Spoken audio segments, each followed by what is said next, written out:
असंभव कुछ नहीं होता दोस्त, ये परिकल्पनाएं हैं खाली। और मैं आज तो आपको बहुत ईमानदारी से और 12 साल के तजुर्बे का निचोड़ निकाल के बता सकता हूं कि इस दुनिया में असंभव नाम का कोई शब्द होता ही नहीं है। इंसान कभी भी चंद्रमा पर नहीं पहुंच सकता, पृथ्वी विज्ञान की अधिकतम सीमा है। डॉक्टर ली दी फॉरेस्ट मशहूर वैज्ञानिक हुए, बहुत बड़े साइंटिस्ट हुए। एक स्टेटमेंट इन्होंने पास किया 1955 के अंदर, 1955 ही पास द स्टेटमेंट कि इंसान कभी भी चंद्रमा पर नहीं पहुंच पाएगा। It is impossible for a human being to cross Indian globe, earth globe. और पृथ्वी विज्ञान की अधिकतम सीमा है, लेकिन किसी बहरे ने इस बात सुना नहीं और पहुंच गया एक आदमी अपना बस्ता उठा के, जिसका नाम था इन 1969। और उसके बाद तो स्पेस जर्नी ऐसी हो गई जैसे आप और मैं अभी पतिया और बैंकॉक चले जाते हैं।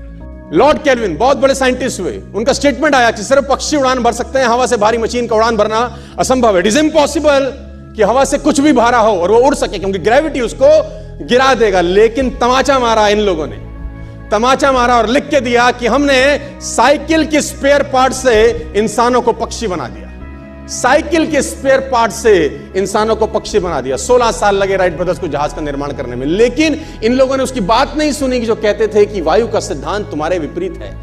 यह बात भंवरे को कही जाती थी कि भंवरा वायु के सिद्धांत के कारण कभी जीवन मोड़ नहीं सकता, क्योंकि उसके पंख उसके शरीर से हल्के रहते हैं। लेकिन भंवरा साला किसी स्कूल में गया नहीं आज तक। माई doctor told me I will never walk again.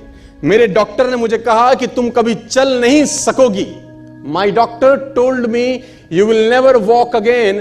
My mother told me I would, and I believed my mother rather than doctor. Wilma Rudolph एक ऐसी एथलीट हुई जिनको पोलियो था जिनको डॉक्टर ने कहा तू चल नहीं सकती, मां ने कहा तू चल सकती है। उसने कहा मैंने डॉक्टर की बात नहीं मानी, मैंने अपनी मां की बात मानी। 3 ओलंपिक गोल्ड मेडल जीती है लड़की, 3 ओलंपिक गोल्ड मेडल, जिसको डॉक्टर कह रहा है कि तू चल। लेकिन मां क्या बोलती है? मैं आपको उदाहरण देना चाहूंगा सर। बहुत छोटे थे अल्बर्ट आइंस्टीन, दुनिया के महान वैज्ञानिक में से एक हुए, मंद बुद्धि कहा जाता था। 8 साल के थे, घर पहुंचे, मां को एक चिट्ठी दिया। When he was 8 years old, came to his home, given letter to his mother. मां को एक चिट्ठी दिया, मां ने वो चिट्ठी पढ़ा। 8 साल के थे और चिट्ठी में प्रिंसिपल का खत था, उसकी मां के नाम। प्रिंसिपल ने ये लिख के भेजा कि आपका बच्चा विलक्षण प्रतिभा का धनी है, ग्रेट पावर है इसके अंदर, क्योंकि बहुत बड़े साइंटिस्ट बने, बड़े हो गए। मंद बुद्धि बचपन में समझा जाता था। आपका बच्चा विलक्षण प्रतिभा का धनी है, इसके अंदर असीम संभावनाएं हैं। तो हमारा स्कूल, हमारी मैनेजमेंट, हमारी फैकल्टी, हमारा टीचर इस लायक नहीं है कि हम आपके बच्चे को अच्छी शिक्षा दे सकें। तो it's better for you to take care of your son. आप अपने बच्चों को अपने घर में पढ़ाइए, हम लायक नहीं है कि आपके बच्चे को पढ़ा सके।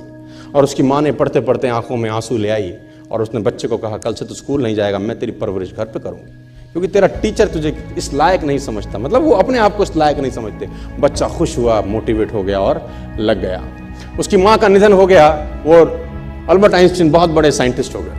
अल्बर्ट आइंस्टीन जब बहुत बड़े साइंटिस्ट हुए तो मकान शिफ्ट कर रहे थे अपना, और जीवन का सच्ची घटना वो अपनी ऑटोबायोग्राफी में लिखते हैं कि जब मैं मकान शिफ्ट कर रहा था तो एक ड्रॉस के अंदर मुझे वो व्हाइट कलर का पेपर फोल्डेड अवस्था में मिला। मुझे समझ नहीं था कि क्या है। मैंने उसको फोल्डिंग अवस्था से मिट्टी को हटा के जब खोला तो वो उस टीचर का लेटर था जो बहुत साल पहले टीचर ने मेरे हाथ में दिया था और मैंने अपनी मां के हाथ में रखा था।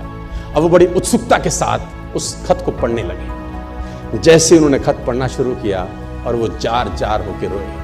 उसमें लिखा था कि तुम्हारा बच्चा मंदबुद्धि है, ये हमारे स्कूल के लायक नहीं है, इसको आज के बाद हमारे स्कूल में मत भेजना, इसकी परवरिश खुद किया।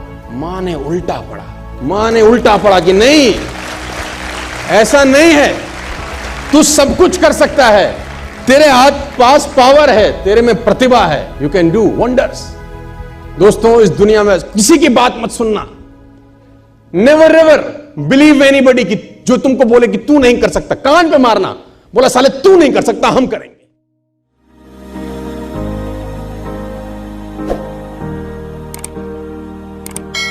अच्छा, एक बात पूछे? हाँ पूछो। लड़का में से पोस्टमैन क्यों होता, लड़की क्यों नहीं होती? क्योंकि लड़की एक ही डिलीवरी में 9 महीना लगा देती है।